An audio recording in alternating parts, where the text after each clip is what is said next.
Kingston is a creative city of music as designated by UNESCO, and we're famous for our music, but we're so much more. After pausing in 2020 due to the COVID-19 pandemic and restarting in 2021 to less than their usual fanfare, the Kingston Creative has started off 2023 with their ArtWalk.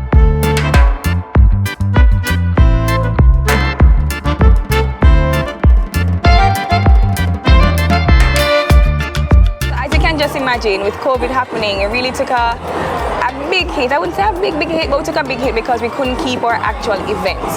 So therefore, we had a lot of persons who were calling in, asking us when we're going to come about. And then, you know, as we moved through that period where it was slow and we couldn't do any event because of what the government had stated, now that we're back in full swing of things, we're just trying to pick it up where we left off. This upcoming year, we're planning to do bigger and better things. I know back in 2018 when we started, we were very huge and we had a huge following, and then the pandemic happened and things slowed down. But now that we're back, we plan to get things back going. So we're doing different themes for this year. So each month we carry a different theme. That's not to say that the program is strict to the theme, but we're just trying to zone in on some areas that we believe are very important to the creative space, and that is the aim for this year, to just ensure that we're touching each facet of what a creative is. So the theme for this month, which is January, it is dance. So as you can tell, a lot of the performances, there's a lot of Zumbing, a lot of kiddies class, dance class, a lot of performances. Of course, we're mixing with a little bit of music. I know dance is nothing without music, so we had to give it a little bit of mix. But going into next month, our theme is music, you know, reggae month, and so we're just trying to tie back things into the mix.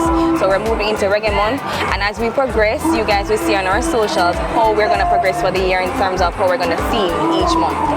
We're transforming what 3 years ago would have been a very desolate, lonely lane and very quiet on a Sunday into a place to be, and it's called creative placemaking. So that's kind of what we're about, just uplifting creative people and making creative places. Like every other creative, we had to pivot, and so a lot of our stuff went online, and it was a way of just keeping the artists still being paid, keeping them still being visible, and so we had to make that shift to digital. In hindsight, it was great that we had to make that shift to digital because the whole world is going digital. So it actually was a good thing in hindsight because it's opened up a lot more for us in what we call create tech, in how do we use technology to amplify our natural creativity.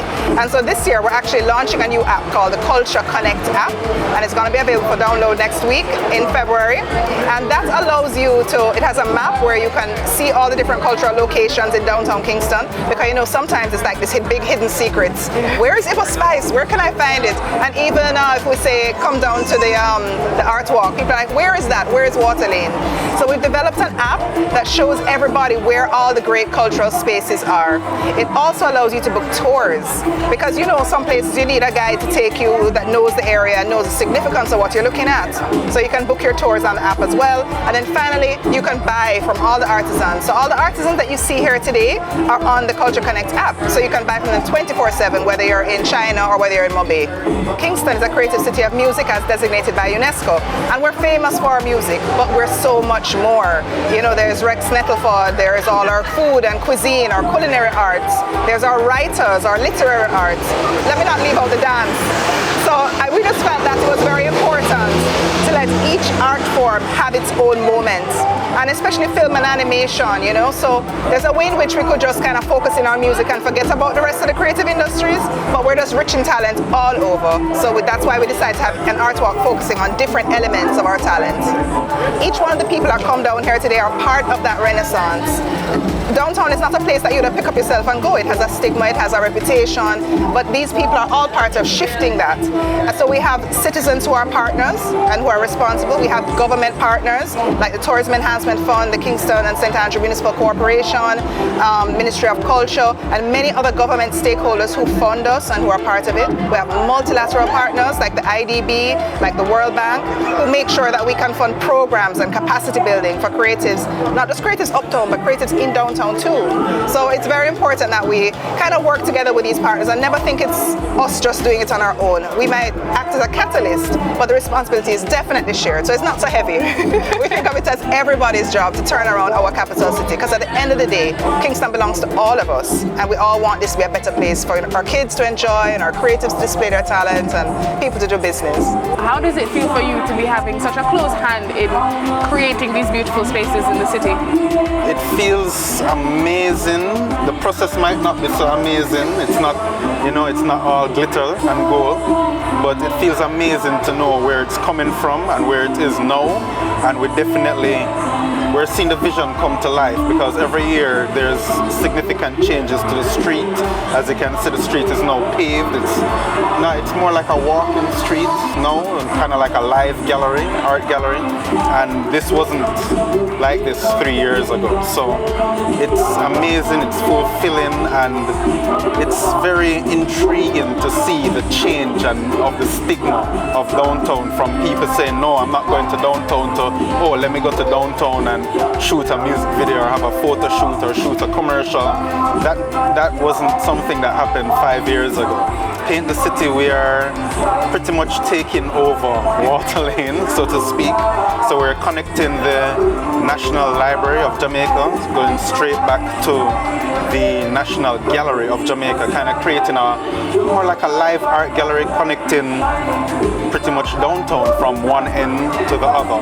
So from east to west, the ArtWalk is the catalyst that's kind of connecting the dots and giving people a space to walk and look at downtown in a different light and just enjoy the beauty that is downtown.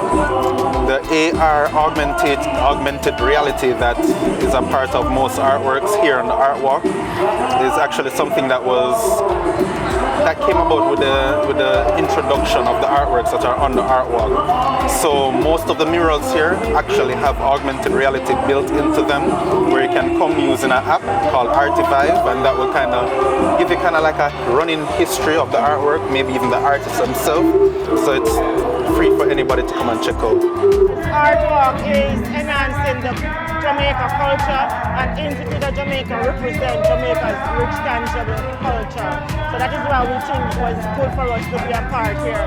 And being that ArtWalk is about the creative, so the IOJ gift shop is here, and these are items from creative craft persons, locally sourced, to be exhibited here for sale today. It's been great. It's my first time here, and so showcasing my encore candles, from the aesthetical pleasing design to the jar one, is amazing, and everyone pretty much seems to like scented candles thus far, so it's been a great experience. For people who are unsure whether or not they should come and be a part of the ArtWalk because they won't get sales or anything like that, what would you say to them?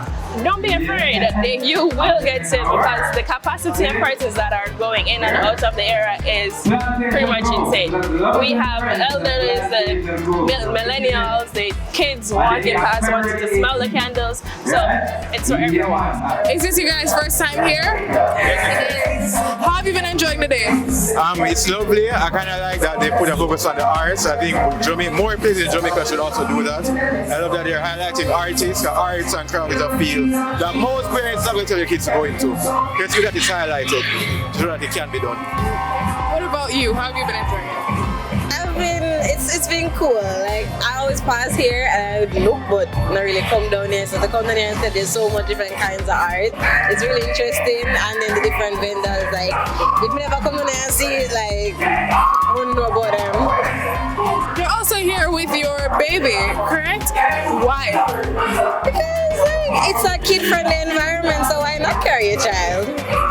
She need to enjoy Jamaica atmosphere as much as I do. It's been very exciting and very colorful and entertaining, I must say.